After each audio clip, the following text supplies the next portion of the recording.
guess you can always edit that. All right, Mr. Hick, how are you? Oh, I'm doing well. How are you? Good.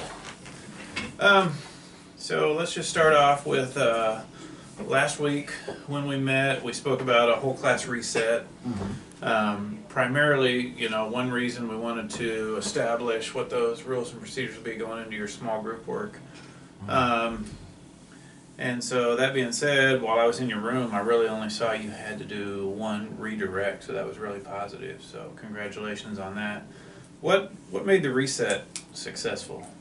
I think it was kind of having clear expectations outlined beforehand, and making sure that just students knew where we were going and what we were going to be working towards.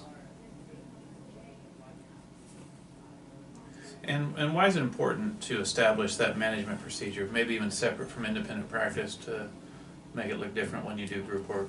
I think it's so that students kind of know their role, and it's so that you're sure that every student is a part of it, and so you make sure every student is learning things. They're not kind of counting on the higher achieving student to get done what they will get done for them. Okay.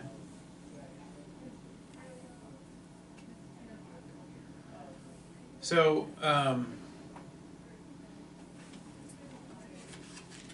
now we've kind of looked at really, the previous reteach. Today I really want to jump into the independent practice piece. So even when we do group work, it's still that accountability piece, so individually. So what's the purpose of implementing independent practice? I think that it's so that, once again, students can function on their own. That they have the ability to, absorb content and learn what they need to learn and have the skills that they need to function in the world. So think back, what was the target of that lesson that you just taught with your kids? The target was that they would be able to solve a crisis in the Middle East. Okay. And what did students have to do to meet that goal?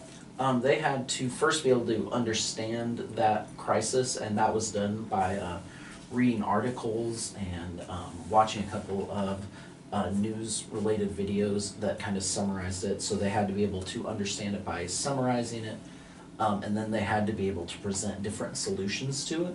Okay. And then they had to critique their solutions and make sure that they knew how to fund them, that they knew how to, what would be needed on a government level and lots of different. And how did you know if students were meeting that goal? It was mainly aggressive monitoring, just checking to make sure they were on the right track, having them check in as individuals and as groups, and then asking probing questions, different things like that. Okay. So, that's really good. The reason I'm kind of tilting that way is just when I was in there, it was more of the group presentations section. And it was just hard for me to tell as you were kind of going through there if all the students were on there. I've got just a real quick clip, and this isn't, I'm not going to show you more of this video than just a few seconds, because really what I want you to just see is the technique this lady's using right in this very second right here. So she's just kind of make note of what she's doing.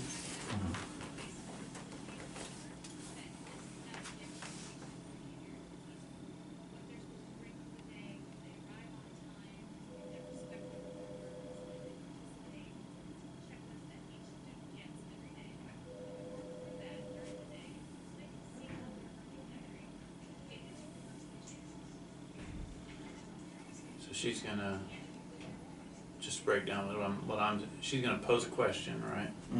Then what do you see the kids doing when she poses a question? Writing down. Right, before they speak. So we're going to it's called a write before you talk technique. So really what I want to get to today is just I think I like the group work. I like the way you set up the group work. Everything was great. What I want to really dive into is that independent accountability piece within those presentations and that group work. Okay. So, I mean, there is a way to still get to that independent practice and monitor aggressively while they're sitting in their groups. What did you see as the biggest gap between what the lady on that really short clip was doing on the video and really how you were assessing independently with the group work? I think I was more doing it on a verbal level. Okay. Kind of a check is making sure I wasn't having students write down what they were going to say beforehand, and more giving them kind of talking, but then they could kind of count on maybe someone else saying it, or maybe. Right. So there was a way for them to maybe get off the hook Mhm. with that.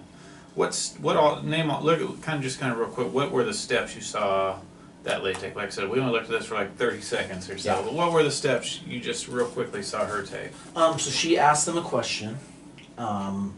After having them kind of check in about the day, she asked them a question and then she had them write it down. And as she was doing that, she was monitoring and making sure they were writing things down. Good, good. And then she would have them share with the answer with the class and kind of discuss on whether or not that, kind of probe that for correct, Right. for a correct answer. So based on really just kind of what we're at right now, what do you think the action step should be for you moving forward this week? I think it's kind of setting that kind of expectation in groups. I really like the write first, talk second. I think that's a really cool concept, kind of giving students something concrete they can look at. That really lets me know that each student is kind of on track. Right. So So really what I want to lead is that independent practice piece within those groups. And so when the students are in groups, have them do the write first, talk second. Maybe give students writing tasks to complete pieces. Okay. Just really know that at the end of the day, the group didn't complete this, even though they did, but there's individual components within, and so every student's walking out of there knowing what you wanted them to have. Yeah. So go ahead and let's just write that down, independent Okay. practice, and within that, write first, talk second. Okay. And you seem to have a pretty good grasp of that, just looking at. Yeah. I mean, I like it. It's a full concept, but I like it. Definitely. So, I know you're going to continue to work with these groups. What's the next day, either this week or early into next week, that you're going to be utilizing those small groups? It will be on Thursday. This Thursday? And so, what are you doing within groups that day? Anything in particular? So they're going to be working on kind of summarizing their solutions. Is there an opportunity then that we could see the write first, talk second piece? I think so. within that? It's them presenting what their crisis is, kind of in a just very concise sentence. Is this the refugee crisis or is this the water crisis? Just knowing, and kind of maybe this is what caused that. Good. Well, I tell you what, let's take just a couple minutes, just knowing that you're going to be doing that Thursday, come up with just a few prompts Okay. that you'll lead your kids with, and then we'll kind of get back together and kind of go through some of those and then do a little practice. Okay.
So you've got a few of those. So as we kick off this practice, be thinking of a couple things. So one, we'll kind of first we'll set the scenario. I'm the student in the small group. Okay. You know, we'll just pretend I've got a few partners here with me. And then as you lead those prompts, then I'll have an opportunity to write first, and then you can call on me or whatever. Hopefully I've got a good answer for you. But then be thinking of a scenario 2 where I don't write anything down. So as you come around your aggressive monitor, I don't have anything now. What are you going to do? I think that it's kind of following up and making sure that that student understands the question first, that it's like kind of clear. And then maybe give them like a couple of guiding prompts, you know, to help them kind of remember the reading Okay. they've done. And the So we'll go research. through practice just a couple times. First, I'm doing it right. Okay. First time we'll go through maybe 2 of those prompts. I'll do them correctly.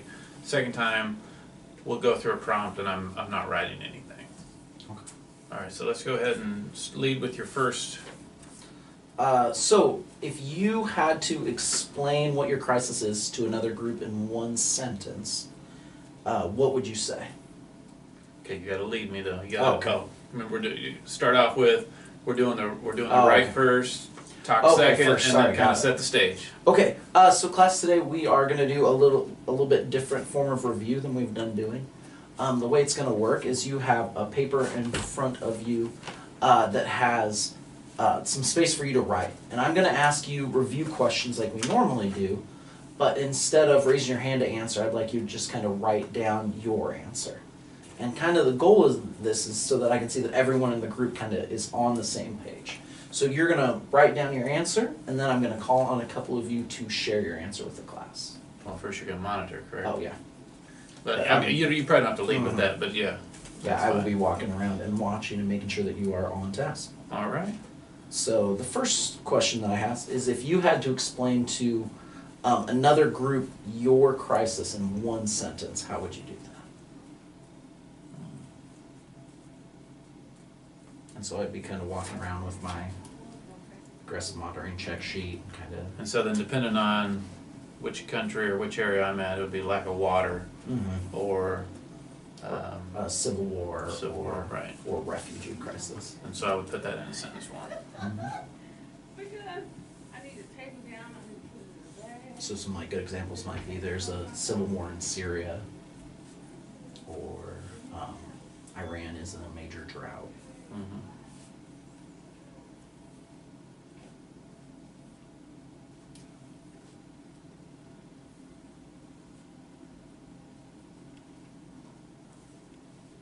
Okay. And so then once everybody's kind of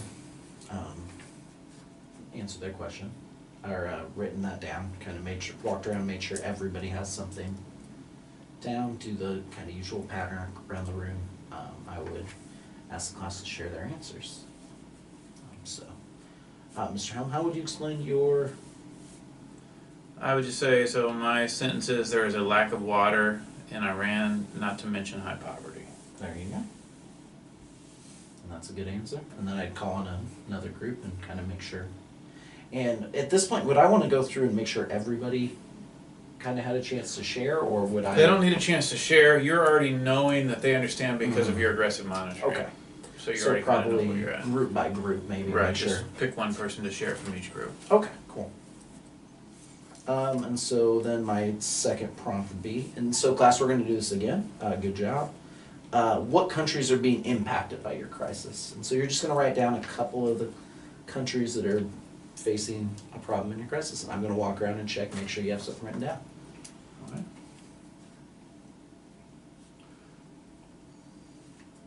So if you're coming by and checking what I'm writing right now, like I said, I don't know, am I writing down something correct? So,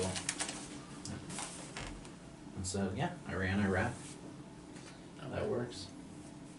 And so just kind of checking that, and then have a couple of students share. and then share. All right, let's try it again. Scenario number 2, let's go to your third prompt that you came up with. Okay. But this time I'm not writing anything. You're doing your aggressive monitoring. I'm not writing anything. Okay. So our third prompt that we're going to do here is what is happening to the people on the ground in these countries that are being faced by these crises. If you could write it in 1 or 2 sentences, kind of explain to me what's happening in these different places. Okay, so I'm walking around, I notice I come up I know, so you're not writing anything down. Do you understand the question? Not really. Can you repeat the question? Yeah, what is happening to the people on the ground? Like, what does that mean on the ground? The people that live there, so like the people who live in Iraq and Iran, what's happening to them in your crisis? Okay.